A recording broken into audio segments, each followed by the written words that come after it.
봐야지. 좀 더 봐야지. Halo semuanya, balik lagi di channel Kasur Hitam. Kalau biasanya gue nyeritain anime dari Jepang, nah kali ini beda dikit karena yang ini animasi dari Korea cuy, yang diadaptasi dari webtoon. Nyeritain tentang cewek yang namanya Yeji, seorang cewek yang punya masalah kepercayaan diri karena penampilannya yang kurang menarik gitu. Dia tuh sering diejek dan ngerasa ke-pressure sama standar kecantikan di masyarakat sekarang ini. Suatu hari dia nemuin produk kecantikan aneh yang namanya beauty water. Dan seperti namanya, air ajaib ini bisa ngubah bentuk tubuh dan muka seseorang jadi cantik sempurna dalam waktu singkat. Tapi cuy, ada harga yang harus dibayar dari itu semua. Gimana tuh? Ya udah sini gue ceritain film animasi Beauty Water.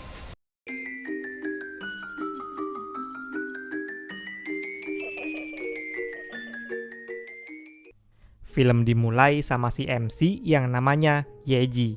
Dia kerja jadi makeup artist di sebuah agensi gitu. Nah di agensi ini si artisnya tuh super ngeselin banget. Nah dia ini cantik, populer, pinter acting. Tapi dari itu semua, artis yang namanya Miri ini attitude-nya minus cuy. Suka marah-marah dan yang ngeselinnya sering ngebully Yeji gara-gara fisik Yeji yang kayak gitu. 안 썼어? 아침엔 네 얼굴 보면 불편하다고 했지. 꼴야려 꼬우면 때려치던가.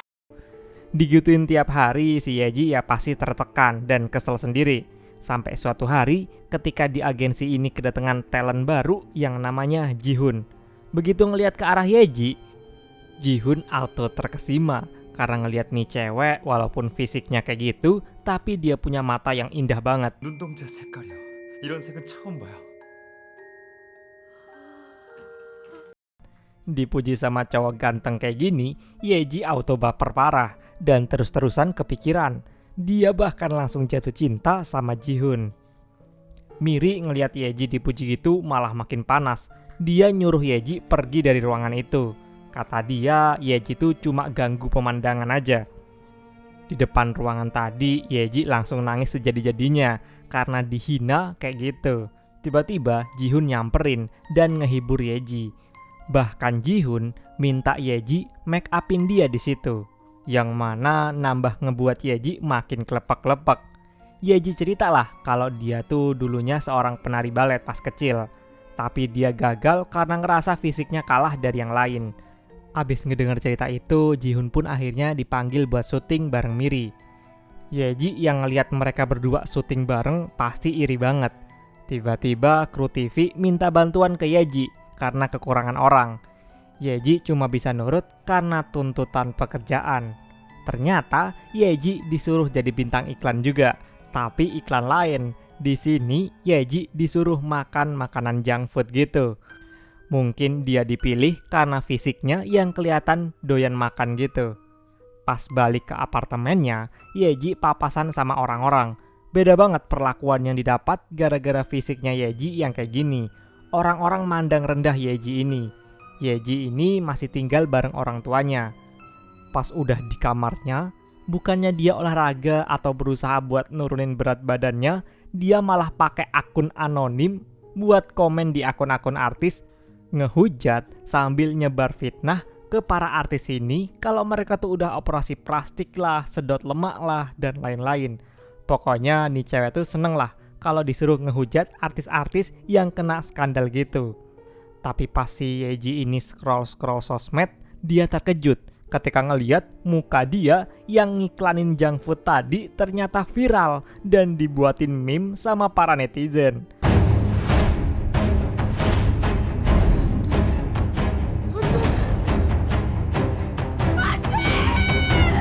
Berminggu-minggu, Yeji ini viral banget di internet.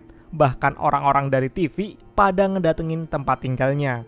Yeji sampai sebulanan ngurung diri di kamarnya. Yeji kemudian ngeliat di TV. Dia jadi tahu kalau Jihun pujaan hatinya ternyata udah keluar juga dari agensi artis itu. Tiba-tiba Yeji dapat pesan misterius yang mau ngasih dia kehidupan baru. Sebuah benda yang bisa ngebuat Yeji cantik secara instan. Ya pastilah, Yeji nggak percaya awalnya. Lah ternyata barangnya tuh udah dikirim dan sampai ke tempatnya. Pas dibuka isi paketnya tuh ada botol yang namanya beauty water. Ditambah sama peralatan-peralatan lain gitu. Di dalamnya juga ada flash disk gitu yang isinya tutorial cara makainya. Ya intinya dia kudu ngerendam mukanya di cairan ajaib ini. Dan abis itu mukanya tuh bakalan bisa berubah jadi cakep kayak video tutorial ini. Yeji langsung nyobain. Nggak lama kemudian dia keluar kamar. Betapa terkejutnya orang tua Yeji ketika ngelihat perubahan drastis anaknya ini. Bahkan mereka hampir nggak ngenalin lagi kalau ini nih anak mereka sendiri. Abis tahu kalau air itu beneran ajaib, Yeji ngedatengin orang yang ngirim beauty water ini. Kita sebut aja nih orang Madam. Di sana dia minta biar badannya juga dibikin bagus. Tapi tentu aja nggak gratis. Harganya mahal banget. Karena biasanya, kata Madam, orang-orang yang pakai air ini tuh kalau nggak artis, ya orang-orang kaya. Harganya tuh $200.000 atau setara sekitar 3M. Yeji balik langsung minta duit ke emak bapaknya. Tapi ya duit dari mana sebanyak itu? Orang tuanya yang hidup pas-pasan ini nggak punya duit sebanyak itu. Yeji tantrum dan ngancem bakalan ngelukain dirinya sendiri kalau nggak dikasih duit. Emang durhaka banget sih Yeji ini. Setelah dapat duit 3M itu, dia balik lagi nemuin Madam. Yeji kemudian disuruh berendam di bak mandi yang udah diisi sama beauty water itu. Tujuannya biar badannya Yeji mudah dibentuk. Setelah beberapa menit kemudian, akhirnya Madam mulai ngeluarin lemak-lemaknya si Yeji. Besoknya, emak Yeji yang baru balik dari pasar ngeliat Yeji yang udah berubah drastis. Mukanya tambah cakep, badannya jadi langsing banget gini. Yeji malah makin kurang ajar sekarang. Kemarin udah dikasih duit 3M, hasil orang tuanya utang di bank masih kurang. Dia minta duit lagi ke emaknya, katanya buat beli baju-baju sama perhiasan baru yang gunanya buat investasi katanya. Bahkan Yeji katanya sekarang bakal ngubah identitasnya jadi Kim Sul-hye. Karena udah habis duit banyak, sekarang giliran Sul-hye buat balik modal. Dia mulai nyari cowok-cowok tajir. Satu persatu dia seleksi nih. Sampai akhirnya ketemu nih sama anak ABG kaya tapi gampang dibegoin. Karena udah jatuh cinta, nih ABG ngundang Sul-hye buat ngikut di pesta private gitu. Pesta ini isinya orang-orang kaya plus para artis. Ternyata di pesta ini pun ada orang yang paling dia benci, Miri. Awalnya dia takut ngelihat Miri, tapi dia mikir lagi. Dia yang sekarang bukan yang dulu lagi. Dia kemudian mau nyamperin Miri buat balas dendam, tapi dilarang sama si ABG ini karena di sana itu tuh bagian tamu VVIP. Karena kesel akhirnya Sul-hye mau pergi dari tempat ini. Tiba-tiba dia disamperin sama manajernya dulu. Si manajer ini bahkan gak ngenalin kalau Sul-hye itu dulunya Yeji yang gendut itu. Manajer ini ngundang Sul-hye buat gabung di agensi artisnya. Sul-hye balik ke rumahnya buat mikirin tawaran tadi. Karena terlalu overthinking mikirin badannya yang kelihatan nambah gemuk, dia sampai-sampai halusinasi ngelihat dirinya versi dulu. Dia jadi takut banget bakalan balik ke dulu lagi.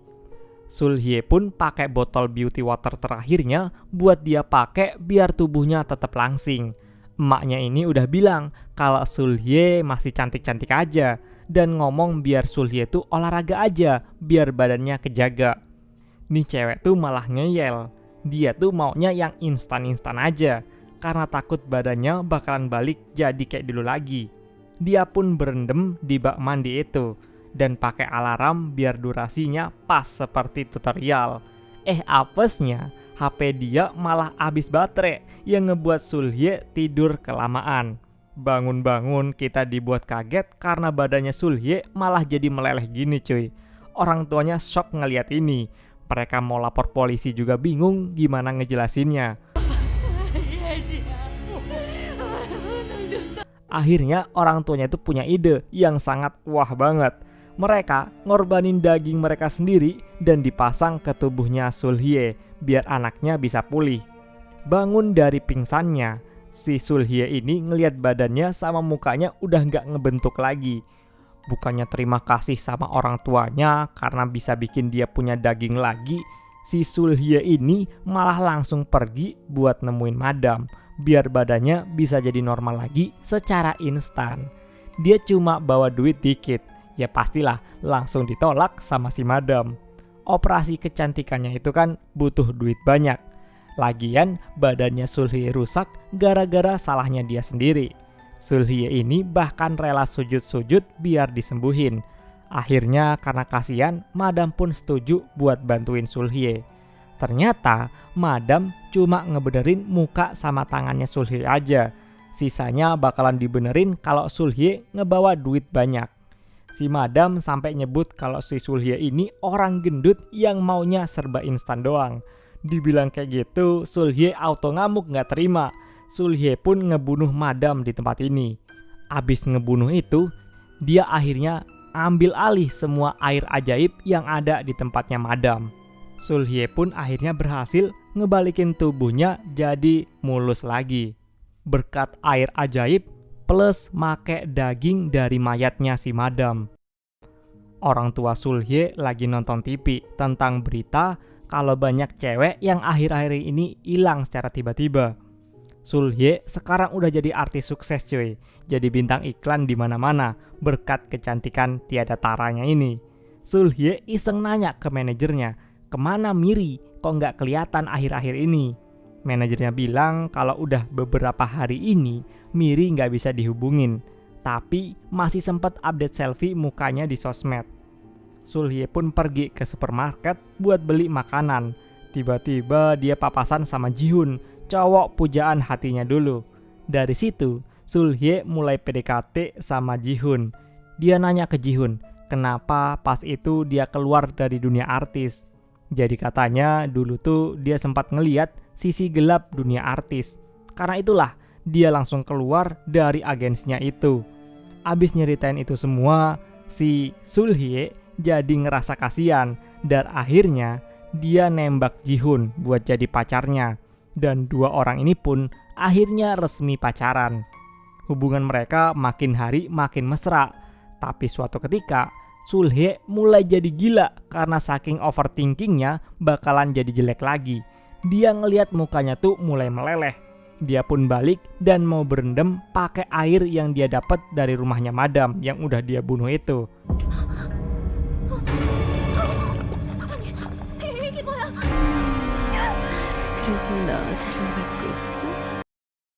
Sulhye makin kurang ajar. Dia dengan gampangnya minta daging orang tuanya lagi. Sedangkan orang tuanya aja kondisinya udah kayak gini, kurus kerontang. Sulhye tuh bilang mukanya sekarang rusak. Sebagai orang tua, Sulhye nyuruh emak bapaknya buat ngasihin daging mereka lagi. Emaknya yang ngelihat Sulhye ini bingung karena dia ngelihat Sulhye itu mukanya mulus-mulus aja. Pas itulah si Sulhye sadar kalau dia udah mulai jadi gila. Abis itu pun dia langsung buru-buru pergi pacaran sama Jihun. Tiba-tiba pas di taman, ternyata Jihun udah nyiapin semuanya. Sulhye dilamar di sini.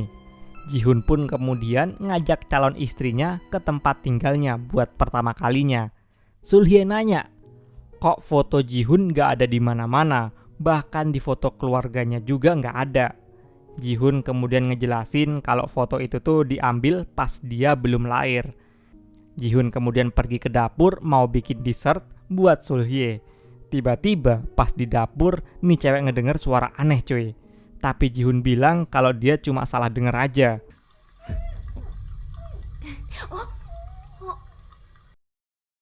Sulhye pun disuruh nunggu di ruang tamu. Karena penasaran sama suara tadi, Sulhye coba buat keliling. Dia pergi ke kamarnya Jihun. Dia ngelihat di sana ada foto album kakaknya. Nah, di situ Sulhye ngelihat sebuah kotak. Dia udah seneng banget cuy, karena ngiranya itu tuh kotak kado yang bakalan dikasihin Jihun ke dia. Pas dibuka betapa terkejutnya karena isinya tuh ternyata beauty water. Dia makin dibuat kaget lagi karena nemuin banyak KTP punya cewek-cewek yang selama ini hilang. Pas lagi makan malam berdua, Sulhye tuh cuma bisa diam tanpa kata karena dia mulai curiga sama Ji-hoon. Dia disuruh makan dessertnya, tapi dia nggak mau karena takut di situ ada obatnya. Sulhye pun pura-pura ke toilet dan dia mau pergi dari tempat ini. Tapi telat cuy, Ji-hoon ternyata udah ngunci semua pintu. Karena disamperin sama Ji-hoon, dia pun langsung pergi ke toilet. Betapa terkejutnya ketika dia ngeliat di dalam toilet tuh banyak barang-barang aneh kayak gini. Dia baru sadar kalau selama ini Ji-hoon lah yang udah nyulik cewek-cewek yang selama ini hilang. Bahkan ternyata si Sulhye ini adalah salah satu incerannya Ji-hoon.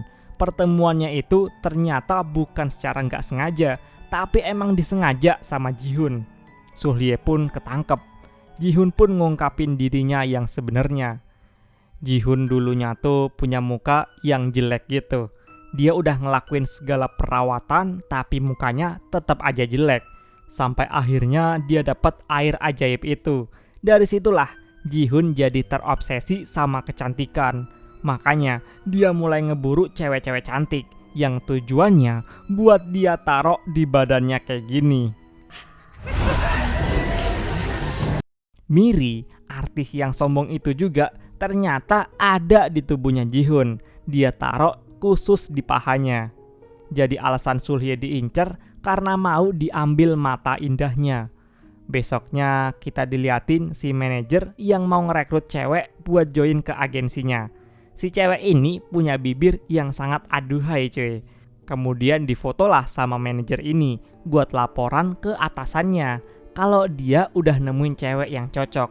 Dan ternyata atasan si manajer ini adalah Ji-hoon cuy. Pas banget kali ini bibir indah yang jadi incerannya. Yang mana itu tuh bakalan disatuin di pahanya ini. Mukanya Miri, matanya Sulhye, plus bibir cewek tadi, kata Ji-hoon adalah perpaduan sempurna dari sebuah kecantikan. Dan film pun berakhir. Gimana cuy sama film kali ini? Yang sangat menggambarkan situasi sekarang gak sih? Dimana banyak orang yang mulai tergila-gila sama kecantikan dan bakalan ngelakuin segala cara biar bisa jadi cantik gitu. Pesan moral yang bisa diambil adalah pentingnya menerima diri sendiri dan menghindari jebakan penampilan sempurna yang sering digembor-gemborin di sosial media. Kisah ini juga nunjukin bahwa kebahagiaan itu nggak bisa dibeli dengan penampilan. Dan sesungguhnya, kecantikan sejati berasal dari bagaimana kita menghargai dan menjalani hidup kita sendiri. Makasih yang udah nonton, sampai jumpa di alur cerita berikutnya. Bye-bye.